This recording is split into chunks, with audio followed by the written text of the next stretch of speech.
Jean-Baptiste Siproudis, bonjour. Bonjour. Nous allons dédier cet échange à la compliance et plus précisément à un sujet fort qui est l'évaluation des tiers. Donc ma première question, quelles sont les principales composantes d'un bon dispositif d'évaluation des tiers? Un bon dispositif d'évaluation des tiers commence par de bonnes règles. De bonnes règles à travers une bonne politique qui doit être très opérationnelle, c'est-à-dire elle doit décrire chaque étape de l'évaluation du tiers et elle doit décrire aussi très précisément les rôles et les responsabilités des uns et des autres. Ça, c'est le premier élément essentiel, un des piliers de l'évaluation des tiers, une politique très claire et très opérationnelle. Le deuxième élément, c'est un outil d'évaluation des tiers, donc un outil de screening, d'intégrité, mais qui doit couvrir plusieurs champs, la vigilance, l'anticorruption, l'antitrust, les sanctions internationales. Donc c'est un outil qui doit avoir aussi une grande profondeur de recherche et aussi beaucoup d'ergonomie, puisqu'en fait les tiers vont être nombreux à être évalués. Il faut que la procédure d'évaluation puisse être très rapide et très limpide. Donc c'est un deuxième élément clé d'un dispositif de conformité de type évaluation des tiers. Et le troisième pilier qui est essentiel, c'est le pilier des ressources humaines, c'est-à-dire quelles ressources vont être dédiées en interne ou à l'externe à l'évaluation des tiers. Comment réussir le déploiement de ce dispositif d'évaluation des tiers?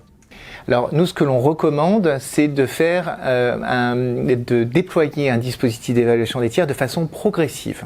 La pierre angulaire de l'évaluation des tiers, c'est la bonne identification de ces tiers à risque. Cette bonne identification, elle démarre de la cartographie des risques, que ce soit de corruption, de vigilance ou même d'antitrust. Et une fois qu'on a bien identifié les tiers qui étaient les plus à risque, après il y a un choix qui se fait, souvent avec la direction des achats, sur la typologie, les types de tiers et le nombre de tiers qui vont être évalués dès la première année. Et ensuite de prévoir sur cette base une programmation généralement progressive, qui peut aller en augmentant du nombre de tiers à évaluer. Pourquoi progressive? C'est qu'en fait, il faut pouvoir tester l'organisation. Donc c'est important de démarrer petit et d'avoir cette idée de progressivité au fur et à mesure qu'on atteint une vitesse de croisière dans l'évaluation des tiers. Alors, les besoins, les moyens ont été identifiés, le déploiement a été réalisé. Maintenant, troisième question, comment gérer dans la durée ce dispositif? Alors gérer un dispositif dans la durée, c'est mettre en place des boucles d'amélioration.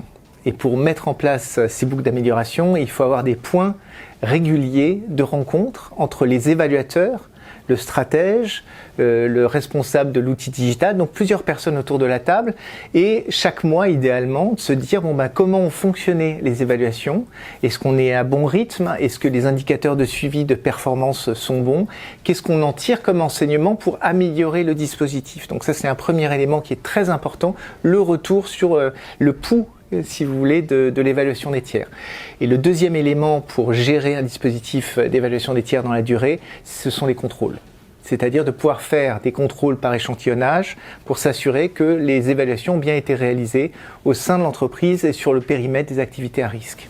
Ces contrôles sont faits par les mêmes personnes qui mènent l'évaluation des tiers? Ou alors, ce sont d'autres personnes? Ce sont d'autres personnes, vous avez raison, ce sont d'autres personnes. Ce qui est très important et c'est ce qui est défini en fait dans la procédure sur les contrôles de 3 niveaux en fait, qui est recommandé dans toute bonne gouvernance, c'est s'assurer que les contrôles de premier niveau, qui sont l'évaluation, puissent faire l'objet eux-mêmes de contrôles de deuxième niveau ou de deuxième niveau bis par d'autres personnes qui peuvent être au sein de la conformité ou qui peuvent être à la direction du contrôle interne ou de l'audit.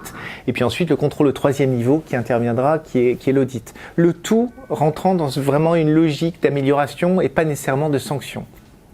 Merci Jean-Baptiste Siproudis pour cet échange. Merci Thierry.